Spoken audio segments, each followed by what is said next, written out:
I've got a wonderful bottle here that called Shelter Point. It's from Campbell River on Vancouver Island in British Columbia. It's their artisanal single malt whiskey, a 100% barley whiskey, which if you drink Scotch, will be very familiar to you. That is all 100% barley whiskey. Kind of unusual for Canada in that it's a single malt and it's all barley. We have a lot of rye and wheat and all that stuff up here, and specifically a spring 2017 release. So I'm going to run you through all the parts of tasting this.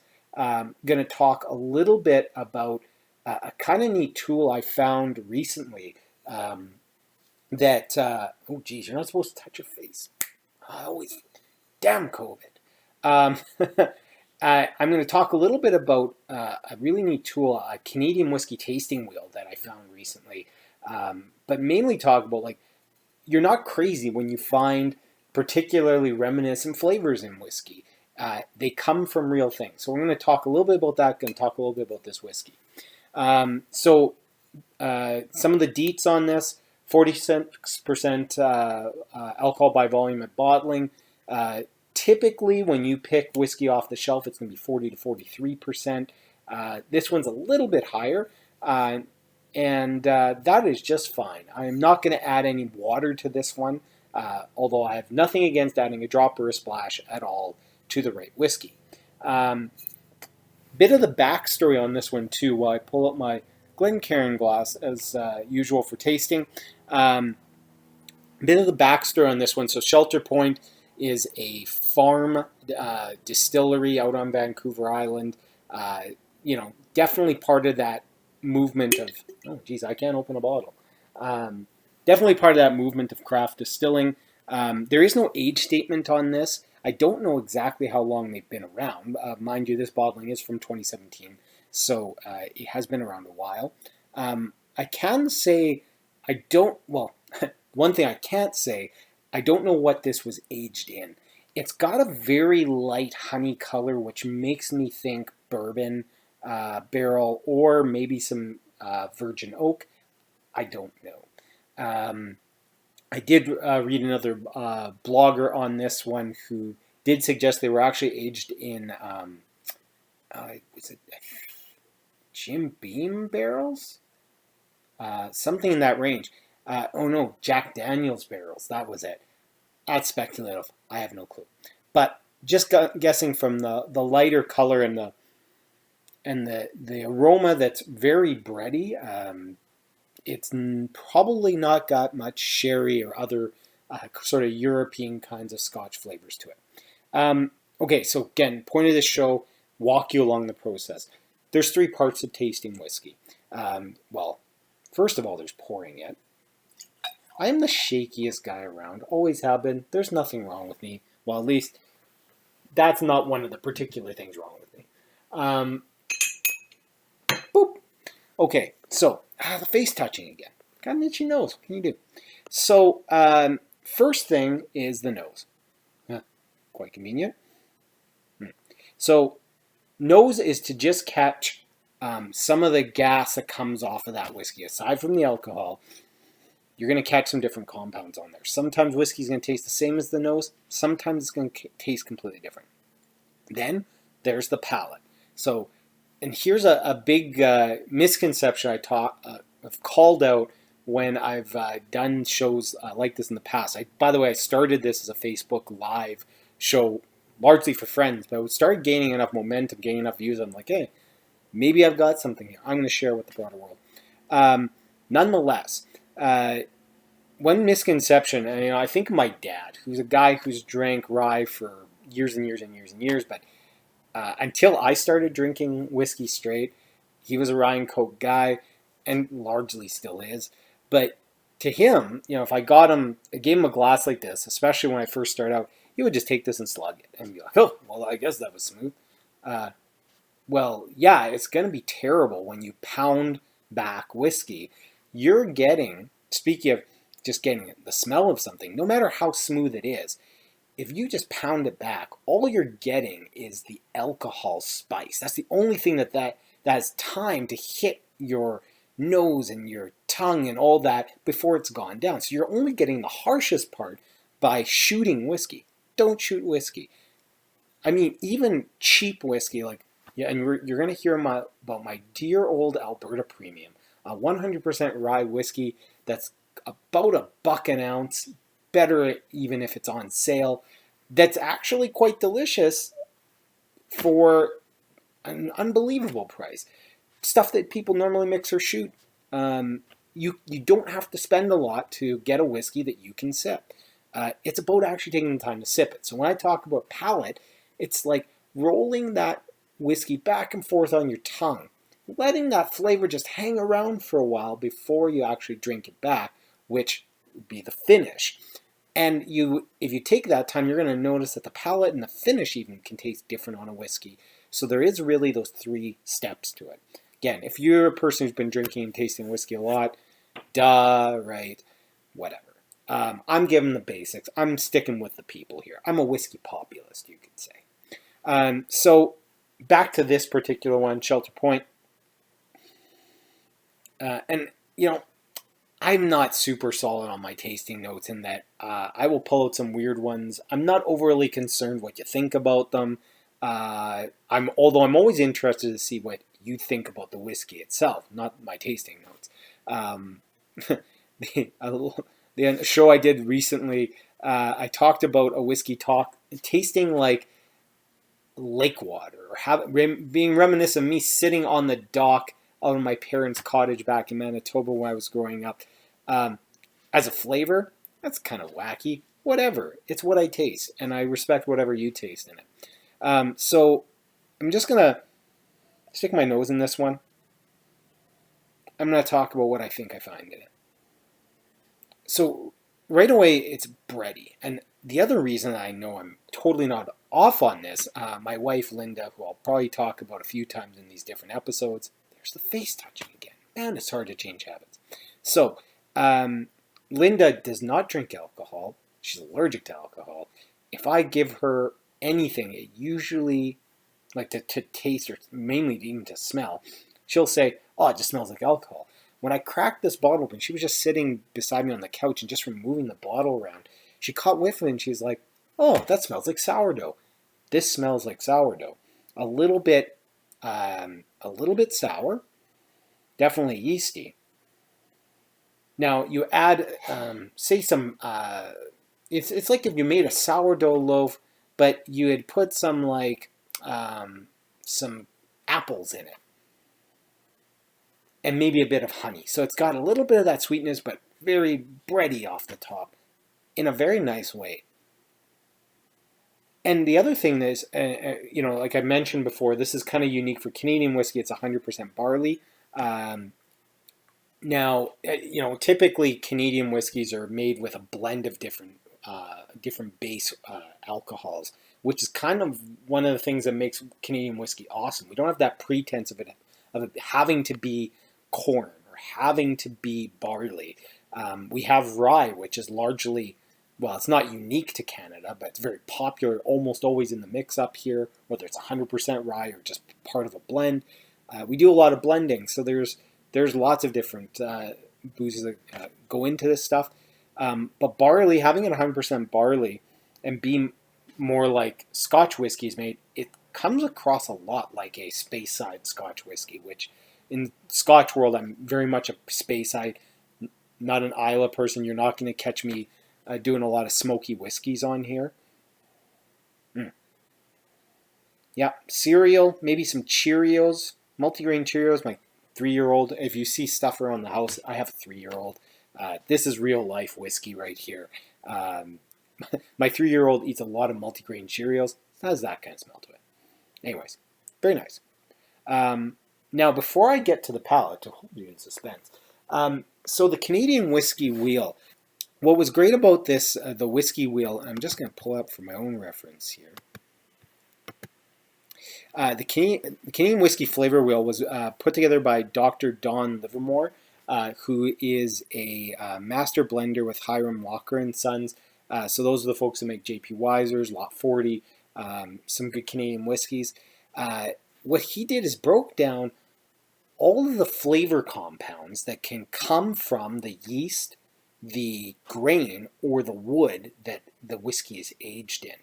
And what's neat is that, and I'm talking about dozens of flavor compounds that truly whiskey will have in common with actual food. So when you smell something that smells like banana bread, and if you go to a distillery, that can be an overwhelming smell. And when you go into the mash room and that, though there are really chemical compounds in common there. So it's not coming out of thin air. But it does, in his chart, pertain to like, does that come from the yeast, whatever. And like for yeast, the flavors range from like that earthy, spoiled mushroom kind of scent to like fruity, like green apple. Grain, which I'm talking a lot about, rye, known for being spicy. Barley, known for being very mellow, sweet, bready. And others being, well, different combinations. And then, of course, what barrel it's aged in. I don't know how far to go back in like novice whiskey here. Whiskey's aged in barrels, often multiple kinds of barrels to get different flavors. That all blends in. But the flavor range in all of this is ranges from fruit to rotting things to leather to things that aren't even edible, but come with a certain smell, a certain chemical that makes you think of something. So to smell like something like cereal in here, it makes a lot of sense. It comes from similar grains. Okay, so I think it's just neat to look at a flavor wheel like this, not to like bias. You don't want to like taste something like this and then just look at the wheel and be like, well, which one did I find? Again, it's a story. It's what matters to you. It's what you remember. It's what your favorite flavors are that you find in here, and that's wonderful. That's part of the enjoyment of all this. But what I did find helpful with this is to say, oh, I've definitely tasted apple in whiskeys before. Where the heck does that come from? Just remind yourself that this is, whatever you're tasting is legit. So getting on with the actual tasting on the palate here.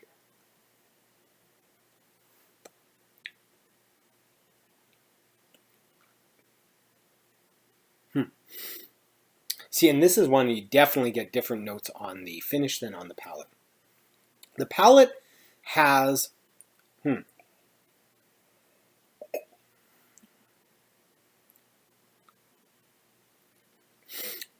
it's got a little bit of like raisins to it. It's got, and there's an initial kind of burst of sweetness that comes with it. But then that sweetness gives way pretty quickly to some earthier flavors. I was thinking about things like, there's a little bit of clove, actually allspice. I was sniffing a little bit of that. I was huffing allspice the other night after I had my first drink of this, and it was really reminiscent, where you have those kind of fall or dessert spices that are on their own not sugared. They're not sweet like that, but they have like almost like a combination of a little bit of sugar and a little bit of cumin or something earthy underneath it. And this has a lot of that going on. I wouldn't quite call it meaty. The distillery pumps that it's got a little bit of sea air, a little bit of sea saltiness to it. I think that's part of that, the whiskey bullshit story. Which I get it. It's romance, and romance sells. Having been to Scotland before and been to a number of distilleries, they sell the romance of whiskey, and that's part of the fun of it. So I won't begrudge them. I'm not sure I get sea air out of this.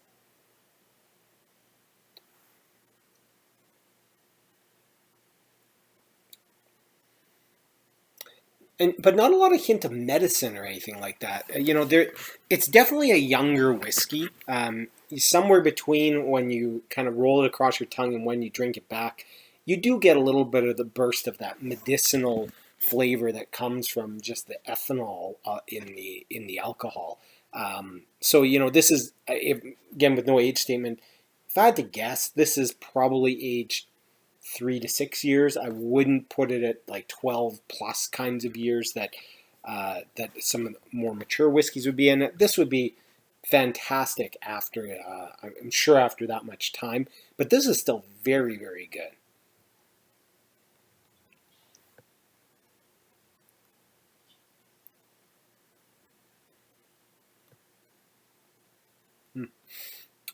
Yeah, so the rest of the, just to finish off the palate there, um, I do get a little bit of that sea salt, a little bit of that dessert. I get a little bit of even green, like rosemary, uh, or dill, some legit green herbs in there. Very subtle though. Up front is really presenting as that like allspice, baking spice kind of profile, but without any cloying kind of sweetness, which I think is a good thing. It's not that I'm against whiskeys that come across a bit sweeter, but I also don't like a dessert whiskey. If I want something desserty, I'm going to go with rum. I'm going to go with something that's legitimately sweeter. But the finish is what's really interesting here to me.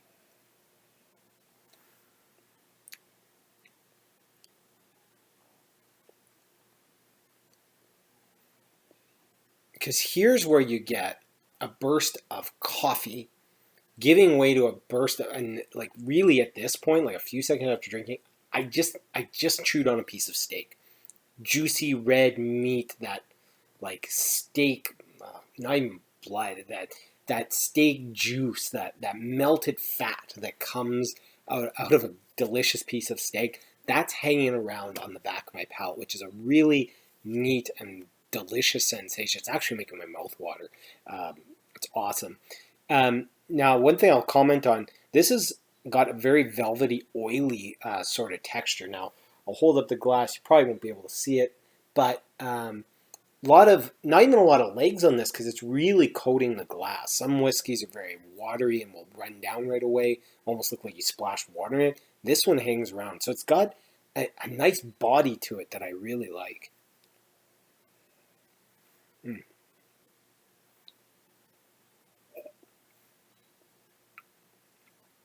Oh, I missed a little bit of pepper on the palate too. But yeah, going back, there's some coffee and cocoa there as well at that first rush, followed by those juicy meaty flavors. Maybe like a really dry red wine, but without the tannin kind of puckering that you get afterward. Um, so overall, you've got a whiskey here that's got kind of three really distinct phases. The nose is different than the palate, and it's different than the finish, which um, so this is a great whiskey if you're starting out. It's very approachable, and like the flavors are very nice uh, and gentle, and nothing that's going to put you off. But because it's got those three phases, and you really can pick them out, sip this back and you'll find and look for and find more and find more. And that to me is the pleasure of whiskey, is sitting back for 5, 10 minutes, half an hour, and just finding something new every time you sip it. Again, whatever you find is totally legit, but this one's got a lot of things to find. So again, Shelter Point, this price wise comes in between 65 and $80 depending on where you buy it per bottle for a 26-ounce bottle, which I think, again, very reasonable. And, short of it maybe being aged for a little bit longer, I would put it up against easily a lot of 12-year-old Scotch whiskeys, if not 15-year-olds, and say, blind taste test. I think people might enjoy this better. So Shelter Point did a fantastic job on this whiskey. I'm really enjoying it, and this is, like I said, my second time drinking it. I'm enjoying it as much as the first time. This is a great bottle to start if you want to follow along with me. Go find yourself a bottle of Shelter Point, the single malt, 100% barley whiskey. Grab a bottle, enjoy it, and come back for more of my shows. I've got a few lined up in the queue here, and I'm always getting new bottles in, also taking suggestions. So focusing on Canadian whiskey, telling a little bit of the story. I think my next episode, I've got a Pike Creek 21-year-old. So we're going to go down that other like higher end, and it's got some European oak aging on it. So there's some bigger flavors and a little bit older age statements. So maybe something even a bit bolder than this. And maybe use that opportunity to talk about a little bit about the whiskey making process for those of you who are uninitiated, and share a little bit more. I'm looking forward to sharing more of this with you. Even once we get out of lockdown, I may just sit here and drink a lot of whiskey with you. So thank you for joining, and we will see you soon.